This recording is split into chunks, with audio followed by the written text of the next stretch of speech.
All right, welcome back. This is the MICK Show. We are deep into season 2, or we might not even be deep into season 2. I have no idea where this episode is going to go in season 2, but it's going to be in season 2, and I'm very excited to have today's guest. Man, new year, new energy, and I've known you for a long time, Estelle. We're so happy to have you here. Thank you. I like to interview people I've seen on multiple continents, and you fit into you fit into that category. So that's kind of where I'm trying to like make season 2, just people I know globally. But I don't know if you count because you were actually born on the other continent that I saw you on. But like this is true. We've been around the world. It's wild. It's pretty wild. Yeah. I mean, think about it. It's crazy. I'm so happy to have you here because you are, as we were talking before we started recording, really a true definition of a multi-hyphenate. You do so many things well, and you could see the little connective tissue between all the things you do, but they're all different, whether it's, like film and TV, whether it's voiceover work, whether it's now being a personality with Apple, which is, I want to talk about it, which I really think is interesting. For sure. When you started your career, did you foresee yourself branching in different avenues, or were you singularly music focused? No, I was not music focused. I've always done music. It's almost like I breathe. I do music. Yeah. I can do other things though, right? So I started off and I knew I could rap, so I started rapping. That was always my thing. But while I was rapping, my mom was always like, have a backup. Because if the music don't go one way, it's going to be, you're going to be out here. So she made sure I went to college, and college for us is high school for you. So in high school, I studied media and photography and journalism. So I used that and I went and worked backstage. I used to work at a production company as a runner, go and get their coffee and tea, and also sub everything, essentially an intern, right? But I was paid, thank God, because my mom was about like, hey, go do something. Hey, I can't pay for the things, Estelle, you want. Like you're going to be rich one day, but you're not right now. Go do some things. So I had that job, and I also had a job in a record shop. So I was filling my music side of it, my music research side of it, but also learning how to make music videos. And after that, I've started working as a journalist for a website called Darker Than Blue, right? Called Darker Than Blue. And I was the gigs editor. Like you couldn't plan my life out better. Like I was the gigs editor. So I go to the clubs, I'd take artists to the clubs, but I'd also be performing at the clubs. So like I was like, please, one of y'all discover me. Oh, that's amazing. Come in next week, come in tomorrow and do this interview with us. Let me ask you, now that you're interviewing people on your show, which is on Apple Music, right? Everybody should go check that out. Have you interviewed anybody where you're just been like, as an artist, you could kind of like reverse the chairs and be like, what the fuck are you, like, did you not hear me? Like, because you're both now, right? I guess according to your story, I guess you were both the whole time because you did journalism at the beginning, but. Sure. Like, it's been a couple of difficult ones where I have to like pull like wood out of water per se, like water out of wood per se, like is that water out of a stone. But to the extent of like they were just used to doing interviews in a certain way, and I'm like, so what did you eat for breakfast? And how are you feeling today? And how's your spirit? And what's going on in your soul? And talk to me. And like, oh my goodness, don't you hate wood? And I'm that kind of interviewer because I just find that people hate talking about their records. Like artists genuinely don't like it. They want to tell you everything but their records. After they're giving you them 2 minutes of, I wrote it here, it means this. Talk to them about something else. And that's what I've been doing. But some artists are used to the traditional way of like, hey, and I went in with so-and-so and this is all I have to say, And so it was one or two of them have been a little difficult, but I pull water out stones. As an artist, do you like hearing your music when you're out? Because I found as a DJ, when artists are new and they're in my environment, they're very excited to hear their shit because they're just like, they've never heard their shit out and they're just feeling themselves and they're like that new hot thing. But then I feel like, at the same time, I've played a lot of parties where like really established artists have been there and they've been right in front of me and I play their song and they don't even flinch. Like it's like they don't even know that it's on. It's almost like a tone deaf. And I just wonder how much of that is like subconscious. I'm maybe at that point now where I'm just like, you know what? If I sit here and I shit on it or I shit on the experience, that's bad energy towards some really good work. Before, I used to be like, oh my goodness, turn it off, all the reactions. And then it was just like, well, God, is the song trash or is it good? Why are they playing it? Because it's good. Stop. Was this like for when American Boy would come on the minute you'd walk into a club? American Boy is one of the records. Then it's like Break My Heart, depending on where you go. And then it's like Thank You, depending on where you go. Conqueror, if I'm sitting in a restaurant every time. Well, the chef pulling out like the Spotify, like, or So excuse me, the Apple Music. And listen, it will go to Estelle Radio on Apple Music and play. It would be like 12 of my records I don't even know the words to, playing. Like, it's wild. And I'm just here like, well, I didn't even do my hair today, but here we are. I'm just going to eat this food and just hi, you know? So you're on the other side of the apex with an American Boy, where it's just like past cringy when you hear it in public, and you're just grateful for the amazing artistry that it created for you. Yeah. Because I feel like, it's good. It's like, I'm grateful for it. You pray for records like that as an artist. I don't know any artist who doesn't pray for a forever record, you know, like who doesn't pray for records that like people will hear beyond the minute they're promoting it and be like, nah, that's my joint though. I still love that record. And I have at least two of them, at least. Don't get me started with One Love and Freak and that side of the world of records. It's like, I have a few and it's like, I'm OD grateful. You know, I'm thankful. I could, you know, I'm doing my job. I'm doing what I came here to do.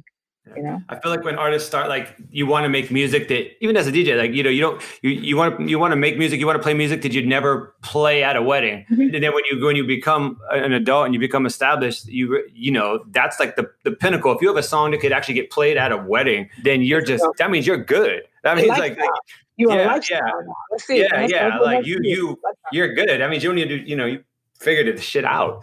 So you've always also, to me, really smoothly navigated through different genres of music, with R&B being like the base, but like, you know, you were rapping from the beginning and you've always dipped into like the reggae stuff. You were a England import early, way before Drake made British music cool in America and everything. And so was that growing up in like London? You grew up in London, or did you grow up outside London? No, I grew up in London, like West London, like in the middle, like 10 minutes from Central, like London. So when people do that whole London stuff, I'm just like, what part, Croydon? Outside, just on the corners? Like, nah, bro. Chill out, relax. I know exactly where that is. Relax. It's petty disrespect to me. Like when you talk about you're from London, but like, you know, you go to like zone 7. That's not even a zone. It's zone 6. It stops at like zone 6, and then after that, you're just out there. We don't know. Zone 7's like the burbs. It's like the suburbs. It's like Jersey to New York. Oh yeah. Right? It's not you're the same. Not from New York though. Like it's like Illinois to Chicago. You know, like, if you have to pay a toll, you're not from New York. Like, pretty much. And there's a lot of people that do that, but then there's a lot of people that are truly from London. Like, it's beautiful seeing all the migration and all the people now. Like, I can't front. I like it. It's a good time. What's the first record you remember getting? What's the first record you bought? Oh, it was De La Soul's 3 Is a Magic Number. Wow. I paid 50p for it at my school fair. I was like 12 or something like that. So it makes it even wilder that I did a record with them like a few years ago. Like, on the Anonymous Nobody.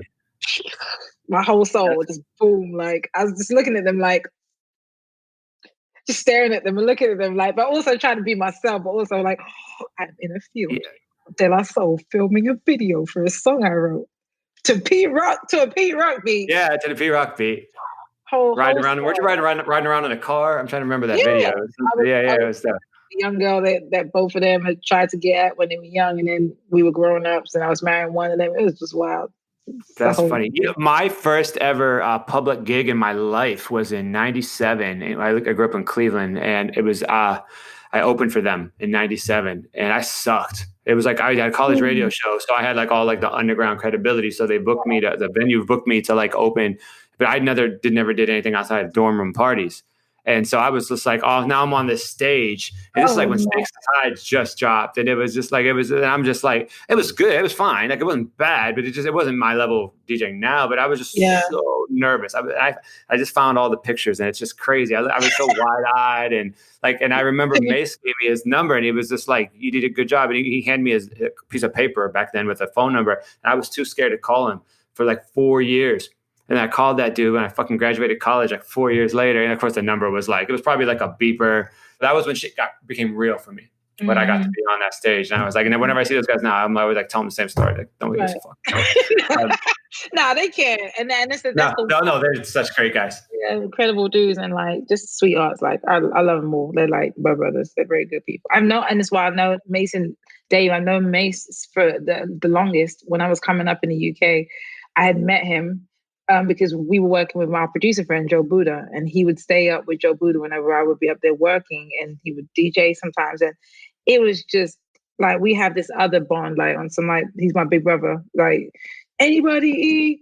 You know, they don't even know how far back you go when you was just rapping. And I'm just like, let them know, man. Tell them He's so crazy. Vinny Merlot. He's he's a great dude. All right, let me ask you this. What do you fear? Nothing. Nothing? Nothing. So I believe that there's fear and there's love. And if I say that I fear anything, that just adds to that energy, right? So whenever I catch myself in a space of like apprehension, I do it. I squash the idea and the energy that it's undoable or it's unfeelable or whatever. So I just move. And so I keep putting myself in a space of love. And that's my self-love to me is like, yo, focusing my energy towards love is my self-love. And it just builds on that. So I don't fear anything. I just keep and it's taking me some time and I'm still working through it, but I just keep living on the side of love. But the everyday work is something feels like it's threatening, something feels scary. I'm not scared of that. So what's the breakdown? Break it down to zero. And here's what I'm going to do is combat that with love instead. Was there ever a point in your career where you felt like maybe it's done and you had to figure out something else? For 2 seconds, yes. When I was in London and I sat on my balcony and I could barely afford my mortgage in my first house I bought. And that, for me, what year was it? 2004, 5.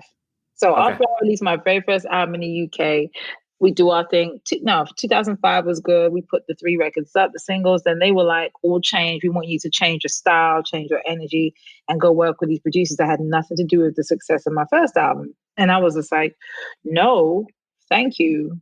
I'm good. Let me make the records the way I've made them before.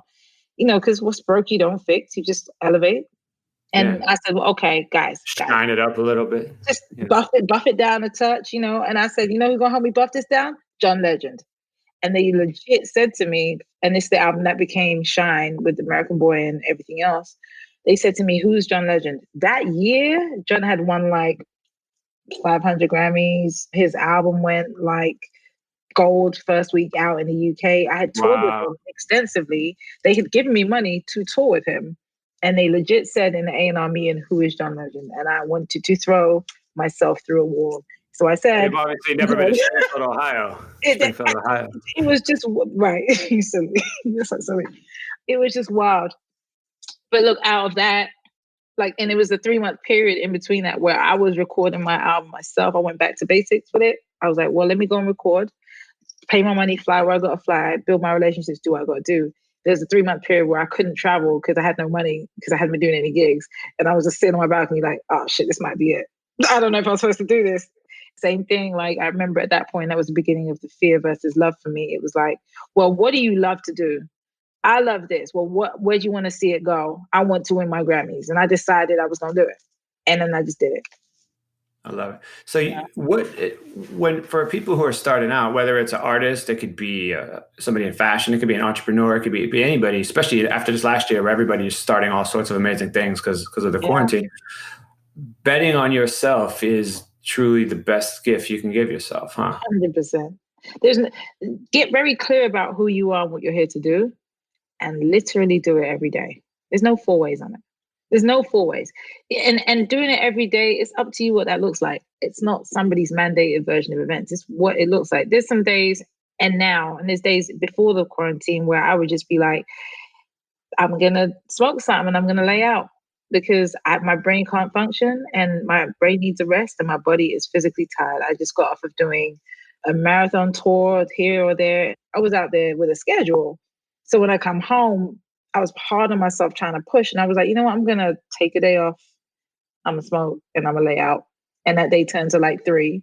And then I got back to work, Right. But in the interims of laying down, I was able to listen to music and put the music on. And I got inspired. And then when I got back up to write, boom, the records come out. So it's whatever it looks like to you is the point. Right. So you said a magic word. You said records. It's January of 2021. Do you think at some point before there's another ball drop in Times Square that nobody can attend, that we'll hear any new music from you at some point in the next 12 months? Yeah, for sure. I think I'm done on my album.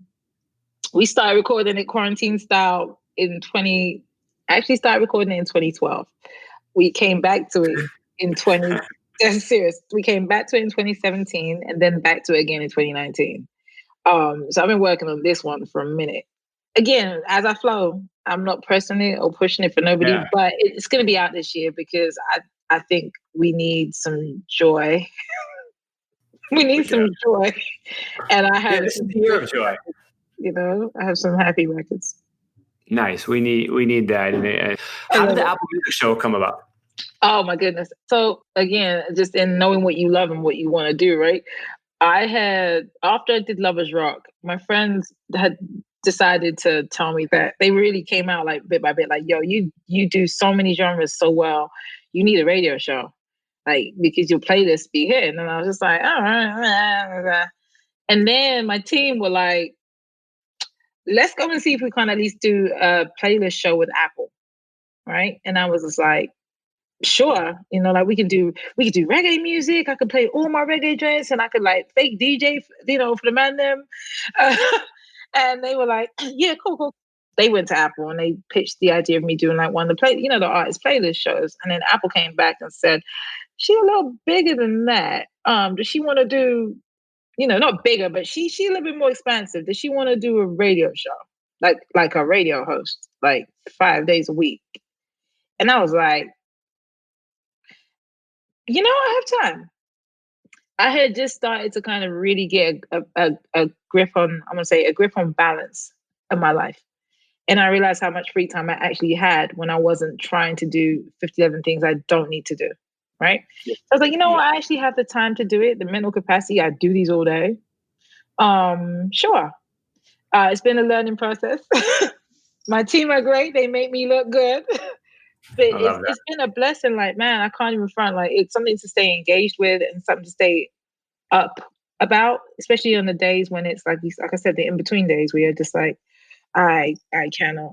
Like the idea that there are friends or darlings, I want to say, who follow me and people who look at what I do as far as like, just like myself and Barriola, one of my co-hosts of someone I do Love on a Wednesday with, they look at us every day. Every week we used to go in there and just talk about positivity and fear and love and how to reapproach life from a different standpoint, just another point of view, right? Spiritual, a bit more, just another alternative to how you fuck up your love life and things like that. And just yourself, just a different way. We would go in there and do that on live. And the fact that like I have that in a global format now, and it's supported by music, which is my core. There's a whole period of my life that I wish I had been like, just give me the vinyl, to my stepdad, right? He used to be in the sound and that was his whole thing. He used to play, him and his friend had the, like Lovers Rock on Small Axe anthology. Those are my parents. That was my family. I grew up in that specific space. That was me on the stairs looking down, like watching the adults party, stringing up the decks, pulling the vinyl out the back of the van. They had like a little red van with all the speakers that they built from scratch in the back, or they had rejigged in the back. So these men were like electricians, removals guys, production engineers, and that was my whole life growing up. They had all the vinyl, they had all the stuff. And I was like, I wish I'd have just been like, save them for me. But I understand being an adult, moving house and wanting to get rid of shit too. Yeah. I feel it. Yeah, I try to get my kid everything, but like at some point he's gonna be like, too fucking much, Dad. Too fucking much. I love talking music stuff with people who just love music, and there's this like, you just love music, and it's just so people could see like this, your smile when you talk about music. It's just like a very captivating thing. What's the one thing you would like to tell your 2000 self? I would say go for it. All the things. Wear the belly top. Play all the music loudly. Sing it at the top of your lungs. Practice at the top of your lungs loudly. It's fine. You'll figure out where your range sits. I did a lot. In 2000, I was all over the world, like with my versions or just on my own. I was just like, nah, I'm going to New York when I'm going. And my friends were looking at me like, well, why are you? Don't worry, it's gonna make sense. Don't worry, I'm just gonna go. And we would connect. I remember where I was in 9/11. I was actually in Brooklyn. I had come to New York the day before, and then it happened, and then we ended up staying in Brooklyn the whole time.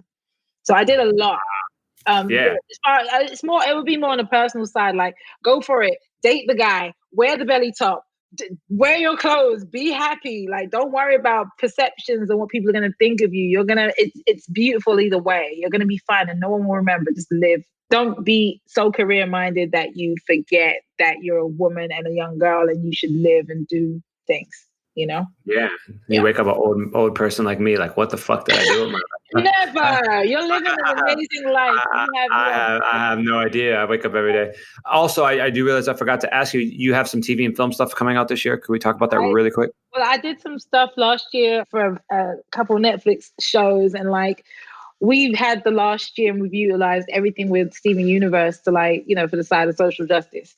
And shout out to Cartoon Network and Rebecca Sugar for really being on our team and with that. So everyone who watches or pays attention to Steven Universe, we love you and thanks for supporting us. And also I was in a film with Nia Long, one of my childhood heroes and now one of my friends, which is wild. She was one of my childhood heroes in a very different way. I am sure. All my okay. Saying that, just to be very fucking clear. I'm just like, I'm not telling her nothing. I'm not telling her nothing. But it's that kind of energy. I'm just like, bruh. But she's very, very cool, and she's been sort of a mentor, and just her kindness, even in reaching out directly and being like, "Come be in this film with me. It's a little role, but come be in it." Where a lot of actors and actresses I've known, they really, they'll play the game, but they don't really, they don't, and then they look at you wild like you're a threat. And I'm like, first of all, you've been here for 20 years, bro. I just came. Relax. Your shit is solidified. We don't have to be friends. And I just wanted to respect you. But she was very much like, yeah, that's cool. We've met when I first moved to New York too. So that was another part and we're both half West Indian, and wow. So that was another bond of like, girl, we eating roti or what we doing today? With the curry chicken? What's going on? Some wine? She's real human beyond it, That was just beautiful, and just it's been a lovely time. And we're working on. I started my production company up for real, EST 1980 Productions. And we've been working on shows and pitching and getting it out there, and so things are coming up this year. I'm excited. I had a chance to focus. Man, focus is the thing. I'm so glad you made it through the whole 2020 happy, healthy, progressive, positive. Rich as fuck. Word, you too. That's what we on this year. Look, and claiming it for continual, for legacy, for future. Because look, we ain't out here to struggle. It's been a hard year, and I think we just got. I know this is gonna be the best year of my life. I literally know that. 2020, honestly, for me, it looked great on the gram. Personally, it was bad in a multitude of ways that I can't even legally talk about. But but it looked good on the little squares. But 2021 though, I'm clean. I know this now. I already know. It's just gonna be when 2022 comes, I'm gonna look back at 2021 and be like, man. Well, because I don't care. I want you to consider this. I want you to consider if we didn't go through, and if you didn't go through 2020 and 2019 and all the things, right? These years wouldn't look so beautiful. It wouldn't be so shiny, so bright. The light when you look up after looking at the ground, and the ground is dark for the longest. When you look up at the sky, doesn't it seem so bright and blue and light, no matter what shade it is, no matter whether it's gray today or whether the sun's not shining and it's a bit, the light is still so bright. You need the balance. You need, for every plus there's a minus, every minus there's a plus. You need your balance. And to me, that's what we should all be worried or focusing on, is noticing the balance, noticing the pluses. When and we're doing that this year. This is it. That's why we claim it, and that's why I'm happy and I'm excited that we're both here. We made it. We made it. Be alive. We made it. We made it. Great. Thank you so much, Estelle. Make sure you guys tune into her show on Apple Music. Her real music is coming out at some point in this year, and all the acting stuff she just talked about that I don't even remember what you said. But it was something about Nia Long. But my head went back. My head went back to some Ebony Magazine from '94. I was zoned out. I'm really sorry. But I know you said something important. So, make sure you listen to it and watch it and shit. And thank you so much. And good luck with everything this year. And we'll be back next week on another episode of The MICK Show.